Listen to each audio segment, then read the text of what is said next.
नमस्कार दोस्तों, कैसे हैं आप सब।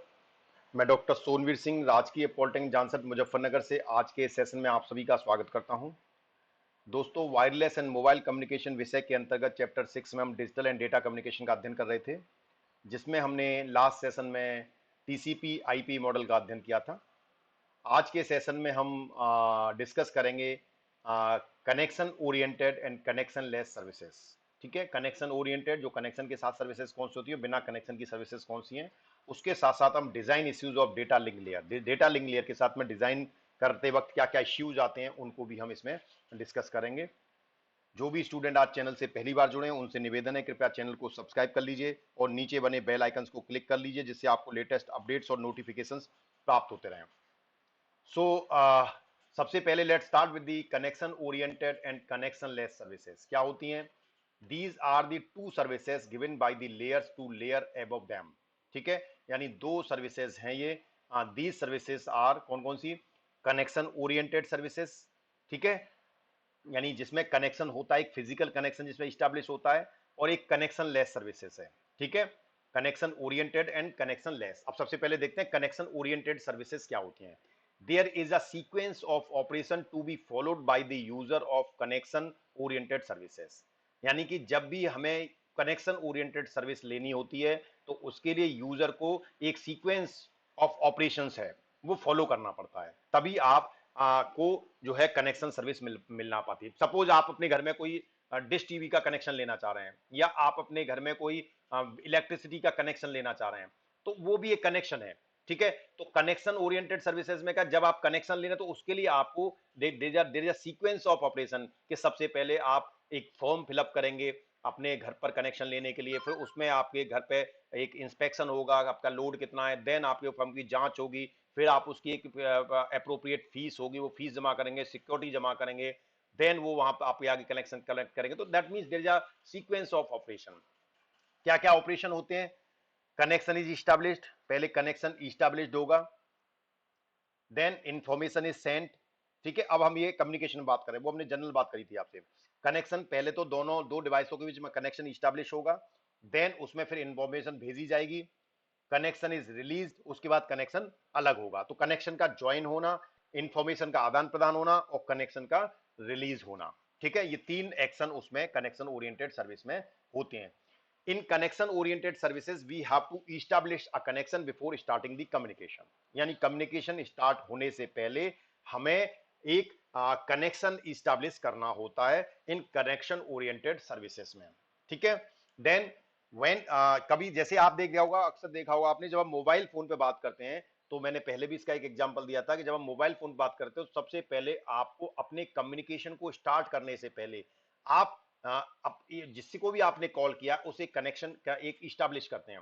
आप हेलो हाय, ठीक है, बोलते हैं, इधर से हेलो बोलते हैं, उधर से भी हेलो आएगा, या आप इधर से हाल चाल पूछते हैं। ऐसा नहीं आपने फोन मिलाया तुरंत से आपने कह दिया जी मेरे अकाउंट में 1,000 रुपए जमा कर देना।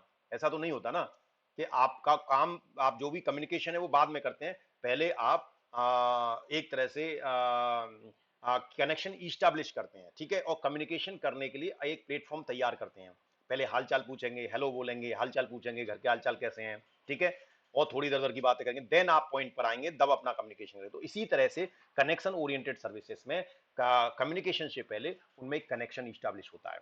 when connection is established we send the message or the information and we release the connection।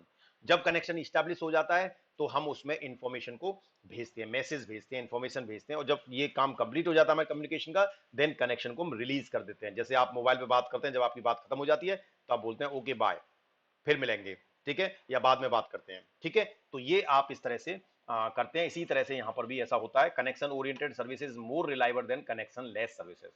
यानी कनेक्शन ओरिएंटेड सर्विसेज बहुत ज्यादा रिलायबल हैं as compare to connectionless. We can send the message in connection oriented services if there is an error at the receiver and.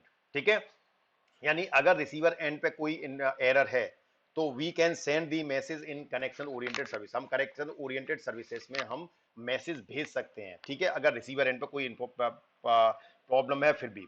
Example of connection oriented is TCP. जैसे TCP आपका जो है वो transmission control protocol जो है वो connection oriented protocol है। यानी कि इसमें कम्युनिकेशन होने से पहले दोनों डिवाइसों के बीच में एक कनेक्शन स्टैब्लिश होता है। दूसरा सर्विस आता है आपका connectionless services. Connectionless services क्या होती हैं? It is similar to the postal services. ठीक है, जैसे पोस्टल सर्विसेज होती हैं, एक लेटर हमने लिया और लेटर जाके पोस्ट ऑफिस में पोस्ट कर दिया, as it carries the full address where the message is to be carried. आप पोस्टल सर्विसेज में क्या होता है, वहां भी कम्युनिकेशन हो रहा है but it's a connection less service communication. हमने एक लेटर लिया, चिट्ठी लिखी, लिख के हमने पोस्ट कर दी और उस चिट्ठी पे हमने एक एड्रेस लिख दिया कि ये कहाँ जाएगा। ठीक है, इस लेटर को कहां पर जाना है ये हमने एड्रेस पे लिख दिया है। तो कनेक्शन लेस सर्विसेज में ऐसा ही होता है जैसे पोस्टल में होता है कि हमारे मैसेज है और मैसेज के साथ में हम एड्रेस भी भेज देते हैं। Each message is routed independently from source to destination, यानी जितने भी मैसेज हैं सब सोर्स से डेस्टिनेशन तक इंडिपेंडेंटली रूट होते हैं।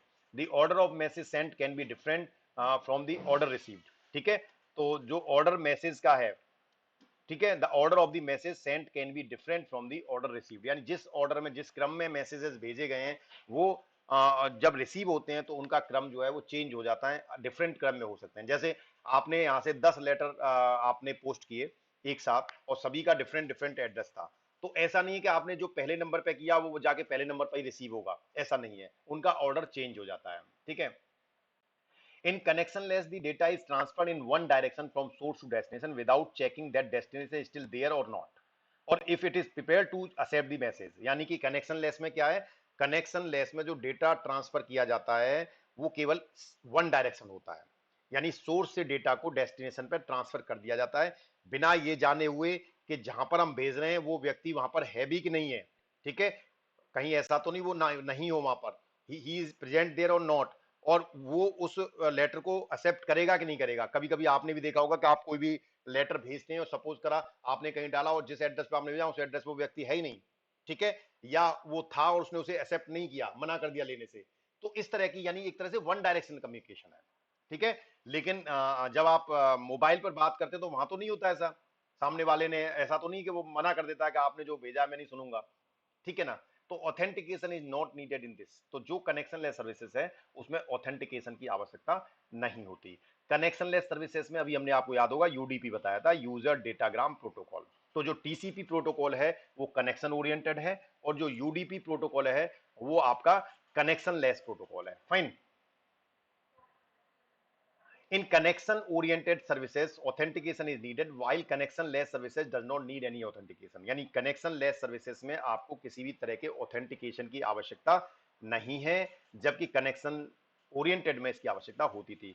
Connection-oriented protocols makes a connection and check whether message received or not, and send again if in an or error। जो आपका कनेक्शन ओरिएंटेड प्रोटोकॉल था उसमें अगर कोई भी इंफॉर्मेशन भेजा जाता है, अगर वो रिसीवर एंड पर रिसीव नहीं होता या कुछ में कोई एरर होती है तो मैसेज दोबारा भेजा जाता है। लेकिन कनेक्शन लेस सर्विसेज में ऐसा नहीं होता, वहां कोई गारंटी नहीं है कि मैसेज डिलीवर होगा कि नहीं होगा और उसे रिसीवर रिसीव करेगा कि नहीं करेगा। Connection oriented services is more reliable than connectionless services. तो कनेक्शन ओरिएंटेड ज्यादा रिलायबल होती हैं। Connection oriented services interface is stream based and connection less is message based. जो आपकी कनेक्शन ओरिएंटेड है वो आपकी क्या है, स्ट्रीम बेस्ड है, उसमें लगातार कम्युनिकेशन होता है, और जो आपकी कनेक्शन लेस है वो मैसेज बेस्ड है। ठीक है, जैसे आपने ईमेल भेजा, ईमेल भेजा आपने एक मैसेज भेज दिया, लेकिन वो डिलीवर होगा कि नहीं होगा आपको नहीं पता। ठीक है, उसे सामने वाला पढ़ेगा नहीं पढ़ेगा, रीड करेगा नहीं करेगा, कोई नहीं पता। लेकिन अगर आप मान लो चैट कर रहे हैं, सपोज व्हाट्सएप पे चैट करें, तो कम्युनिकेशन का स्टैब्लिश है आपके बीच में। ठीक है, तो ये तो मैं एक जनरल एग्जांपल दे रहा हूं, बट अगर हम सॉफ्टवेयर और प्रोटोकॉल की भाषा में बात करें तो वहां पर एक कनेक्शन इस्टेब्लिश होता है। Now we comes on the data link layer design issues. जब डेटा लिंक लेयर को डिजाइन करते हैं तो कौन कौन सी समस्याएं, कौन कौन से इश्यूज उसमें उस समय पे आते हैं। The data link layer in the OSI open system interconnection model is in between the physical layer and the network layer. अगर आपको याद हो तो ओएसआई मॉडल जब हमने बताया था तो वहां पर जो डेटा लिंक लेयर थी वो आपकी फिजिकल लेयर और नेटवर्क लेयर के बीच में थी, यानी सेकंड नंबर की लेयर थी। पहली फिजिकल थी, फिर दूसरे नंबर पे आपकी डेटा लिंक लेयर थी और तीसरे नंबर पे आपकी नेटवर्क लेयर थी। तो जो आपकी डेटा लिंक लेयर है वो आपकी नेटवर्क लेयर और फिजिकल लेयर के बीच में होती है।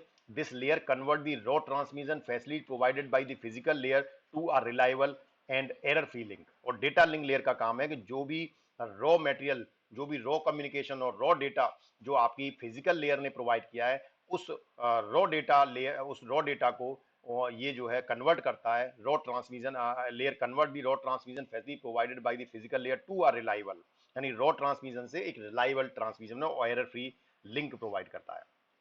The main functions and the design issues of this layer, इस लेयर में डिजाइन इश्यूज क्या आते हैं? ये लेयर जब हमने आपको ऐसे ही मॉडल बताया था वहां इसका कार्य समझाया था तो मैं providing services to the network layer, एक तो नेटवर्क लेयर को सर्विस प्रोवाइड करती है, क्योंकि इससे अगली नेक्स्ट जो लेयर है वो नेटवर्क लेयर है। पहली layer physical layer, then data link layer, उसके बाद नेटवर्क लेयर। तो एक तरह से जो फिजिकल लेयर से जो रॉ डेटा आ रहा है उसको एक रिलायबल डेटा में कन्वर्ट करती है, और आपके नेटवर्क लेयर जो अगली लेयर है उसको एक सर्विस प्रोवाइड करती है। दूसरा, फ्रेमिंग करती है, आपके जो डेटा है उसकी फ्रेमिंग भी करेगी। एरर को कंट्रोल, जैसे ना error free control, error free link provide करती है, तो अगर डेटा में कोई एरर है तो उसको भी ये रिमूव करती है। फ्लो कंट्रोल, डेटा के फ्लो को कंट्रोल करती है, ठीक है। Then services to the network layer, ठीक है। नेटवर्क लेयर को क्या क्या सर्विस प्रोवाइड करती है, जैसे हमने कहा ना, तो in the OSI model each layer uses the services of the layer below it and provide service to the layer above it, यानी ओएसआई मॉडल में देखेंगे तो हर एक लेयर अपना एक काम करती है और उससे अगली जो लेयर है उसको एक सर्विस प्रोवाइड करती है। जैसे ये देखें तो फिजिकल लेयर, तो physical layer service from the physical layer, तो ये फिजिकल लेयर क्या करेगी, ये अपना काम करेगी, एक फिजिकल कनेक्शन स्टैब्लिश करेगी और इसके साथ साथ डेटा लिंक लेयर को एक सर्विस प्रोवाइड करेगी। डेटा लिंक लेयर क्या करेगी, फिजिकल लेयर से आने वाले रॉ कम्युनिकेशन को, रॉ डेटा को एक रिलायबल डेटा में कन्वर्ट करेगी, ठीक है, और इसके साथ साथ नेटवर्क लेयर को सर्विस प्रोवाइड करेगी। तो हर एक लेयर ओएसआई मॉडल के अंदर नीचे वाली लेयर ऊपर वाली लेयर को एक सर्विस प्रोवाइड करती है। फाइन। जैसे आप किसी भी सिस्टम में जाएं तो उसमें एक हायरार्की होती है, बॉटम टॉप टू बॉटम, तो जो बॉटम से आप टॉप की तरफ चलते हैं तो नीचे वाला व्यक्ति ऊपर वाले व्यक्ति को सर्विस देता है, ठीक है, सर्विस प्रोवाइड करता है। जैसे कॉलेज में आप देखेंगे तो वहां पर फैकल्टीज होती हैं, प्रिंसिपल्स होते हैं, हेड ऑफ द डिपार्टमेंट्स होते हैं, स्टूडेंट्स होते हैं। स्टूडेंट सर्विस प्रोवाइड करते हैं फैकल्टीज को, अगर फैकल्टी ने उन्हें कुछ ऑर्डर दिया तो वो काम वैसे ही करेंगे। देन फैकल्टी प्रोवाइड करेगी service to the head of the department को, ठीक है, और head of the department service provide करेंगे टू दी प्रिंसिपल को, प्रिंसिपल सर्विस प्रोवाइड करेंगे to the upper joint director. तो वो एक तरह से देयर इज अ हायरार्की। तो ओएसआई मॉडल के अंदर भी ऐसा ही कुछ होता है कि नीचे वाली लेयर ऊपर वाली लेयर को सर्विस प्रोवाइड करती है। The data link layer uses the services offered by the physical layer, जो डेटा लिंक लेयर है वो सर्विस ऑफर करती है टू दी फिजिकल लेयर, ठीक है, फिजिकल लेयर ने जो सर्विस ऑफर की है उसको यूज करती है basically. The primary function of this layer is to provide a well defined service interface to network layer above it, यानी इसका काम है एक तरह से डेटा लिंक लेयर का कि नेटवर्क लेयर को एक वेल डिफाइंड, नेटवर्क लेयर को वेल डिफाइंड एक तरह से सर्विस प्रोवाइड करना, इंटरफेस करना। So the types of service services provide can be of three type, कितने तरह की सर्विस प्रोवाइड की जा सकती हैं? अनएक्नोलेज्ड कनेक्शनलेस सर्विसेज, पहली तो कनेक्शनलेस सर्विसेज है जिसमें कोई पावती नहीं होती, कोई एक्नोलेजमेंट नहीं होता, एक हमने भेज दिया, अब वो गया कि नहीं गया हमें कोई नहीं पता, एक हमने लेटर भेजा उसका कोई एक्नोलेजमेंट हमारे पास इस तरह का रिकॉर्ड नहीं आता कि वो पहुंचाए कि नहीं पहुंचाए, तो एक्नोलेजमेंट, तो अनएक्नोलेज्ड कनेक्शनलेस सर्विसेज। दूसरी होती है एक्नोलेज्ड कनेक्शनलेस सर्विसेज, यानी कनेक्शन तो है नहीं लेकिन उसमें हमें एक्नोलेज्ड मिलता है, एक्नोलेज पावती होती है उसमें। एक होती है एक्नोलेज्ड कनेक्शन ओरिएंटेड सर्विसेज, ठीक है, जिसमें एक्नोलेज्ड यानी पावती भी मिलती है और कनेक्शन भी ओरिएंट इस्टेब्लिश होता है। सो नाउ सेकंड जो काम होता है इसका फ्रेमिंग और पैकेटिंग का होता है। The data link layer encapsulate each data packets from the network layer into frames that are then transfer, तो हर एक जो डेटा है उसको पैकेट्स में और फ्रेम में कन्वर्ट करती है। अभी हमने देखा ना वर्क क्या थे डेटा लिंक के, तो उसमें फ्रेमिंग और पैकेटिंग भी था। A frame has three parts, namely frame में तीन पार्ट होते हैं, क्या क्या? Frame header, payload field that contains the data packet from network layer, trailer, then this is the simply या फ्रेम में क्या है, हेडर, पेलोड फील्ड और ट्रेलर, ये तीन चीज आपकी होती है। तो ये जो है दिस इज द पैकेट, ठीक है, this is the sending machine, this is the receiving machine, और यहां से ये आपका फ्रेम पैकेट इधर रिसीवर साइड पे आ रहा है। तो उससे पहले इसमें पेलोड फील्ड में जो आपका इंफॉर्मेशन है वो इसमें है, इस पहले हेडर और ट्रेलर है इसमें, जो स्टार्ट और इनिशियल और एंड बिट जो जिसे मान ले आप कह सकते हैं, इनके साथ में डेटा यहां से ट्रांसमिट होता है। तो इस तरह से आपकी डेटा लिंक लेयर में जो पैकेट्स होते हैं उनमें इस तरह से इंफॉर्मेशन बिट साथ में होती है। देन थर्ड होता है एरर कंट्रोल, तो डेटा लिंक का तीसरा काम ने बताया था कि एरर को भी कंट्रोल करता है। तो the data link layer ensures error free link for data transfer, यानी एरर फ्री कम्युनिकेशन कराता है। The issues it provides to with respect to error control are, ठीक है, कौन कौन से इश्यू ये डील करता है एरर फ्री कंट्रोल करने के लिए। डीलिंग विद ट्रांसमिशन एरर, अगर डेटा ट्रांसमिट करने में कोई एरर आती है तो उसको डील करता है।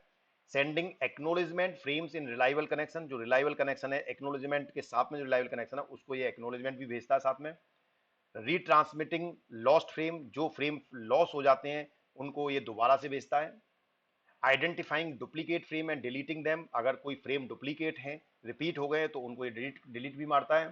Controlling access to share channel का केस ऑफ ब्रॉडकास्टिंग, ठीक है, ये कंट्रोलिंग एक्सेस को भी कंट्रोल करता है in to share channel in case of broadcasting अगर हो रहा है तो। देन फोर्थ जो है वो फ्लो कंट्रोल है। The data link layer regulates flow control so that a fast sender does not drone a slow receiver, ठीक है, फ्लो को कंट्रोल करता है कि कभी कभी ऐसा होता है जो आपका ट्रांसमिट करने वाला जो सेंडर है वो फास्ट है, ठीक है, और स्लो वाला जो है वो रिसीवर जो है वो स्लो है, तो कभी कभी वो रिसीव नहीं कर पाता, तो उस फ्लो को भी कंट्रोल करता है कि उससे जो रिसीव करने वाले की जैसी कैपेबिलिटी है उसके अकॉर्डिंग डेटा को फ्लो करता है। when the sender sends frame at very high speed, a slow receiver may not be able to handle it, क्योंकि अगर सेंडर जो है जो ट्रांसमीटर है अगर वो बहुत तेज स्पीड से ट्रांसमिट करेगा डेटा और रिसीवर जो है वो स्लो है तो वो उतना फास्ट उसको रिसीव नहीं कर पाएगा, तो ऐसे केस में हमें फ्लो को कंट्रोल करने की आवश्यकता होती है। There will be a frame losses even if the transmission is error free, ठीक है, अगर ट्रांसमिशन आपका एरर फ्री है लेकिन फिर भी इसमें फ्रेम्स का लॉसेस हो जाता है, तो the two connection approaches for flow control are, अब फ्लो कंट्रोल को करने के लिए कौन कौन से अप्रोच हैं, दो अप्रोच यूज होती हैं, फीडबैक बेस्ड फ्लो कंट्रोल, ठीक है, और दूसरा रेट बेस्ड फ्लो कंट्रोल, यानी फ्लो को कंट्रोल फीडबैक बेस्ड और दूसरा रेट बेस्ड। फीडबैक बेस्ड जैसे आप कह सकते हैं, जैसे मैं आपको कुछ बात बता रहा हूं क्लास में, मैं लेक्चर डिलीवर करता हूं, तो मैं लेक्चर डिलीवर करने के बाद एक सेंटेंस मैंने आपको बोला, फिर पूछता हूं isn't it, are you get it, क्या तुम्हें समझ में आया, तो that means we are taking the feedback, whatever the I have delivered, whatever the I have send, you have received और नॉट, आपको वो रिसीव हुआ कि नहीं हुआ, तो फीडबैक बेस्ड है कि हम जिसको इन्फॉर्मेशन भेज रहे हैं उससे फीडबैक लेते हैं उसको मिला कि नहीं मिला। या एक है रेट बेस्ड, जिसमें हमने स्पीड फिक्स कर ली, मुझे पता है कि ये स्टूडेंट मेरे बहुत धीमे समझते हैं तो मैं उन्हें धीरे धीरे बोलूंगा, मैं फीडबैक नहीं लूंगा बट मेरी स्पीड स्लो रहेगी जिससे उन्हें समझ में आ जाए। तो इस तरह से दो इसके मेथड होते हैं। उसके बाद फिफ्थ है data management, to allocate buffer space to the data link layer to control the block. Data management में ये क्या करता है, बफर स्पेस को अलोकेट कर देता है डेटा लिंक लेयर के लिए to control the blocks, blocks को कंट्रोल करने के लिए। नेक्स्ट है error detection and error correction, it need to send extra bits यानी redundancy bits for error detection and correction, तो एरर को डिटेक्ट करने के लिए करेक्ट है डिटेक्ट करता है, उसके साथ साथ उसको करेक्ट भी करता है, उसके लिए अगर जरूरत होती है तो रिडंडेंसी बिट ये भेजता है साथ में। Error can be handled in two ways, error को ये दो तरीके से हैंडल कर सकता है, एरर डिटेक्टिंग कोड के माध्यम से और एरर करेक्टिंग कोड के माध्यम से, ठीक है, दो तरीके से एरर को डिटेक्ट करेगा, पहले एरर को डिटेक्ट करेगा एरर डिटेक्टिंग कोड के माध्यम से और एरर को फिर करेक्ट करेगा error code coding correct coding के माध्यम से। So thank you very much, thanks for your patience. जो भी स्टूडेंट आज चैनल से पहली बार जुड़े हैं उनसे निवेदन है कृपया चैनल को सब्सक्राइब कर लीजिए और नीचे बने बेल आइकन्स को क्लिक कर लीजिए जिससे आपको लेटेस्ट अपडेट्स और नोटिफिकेशंस प्राप्त होते रहें। धन्यवाद।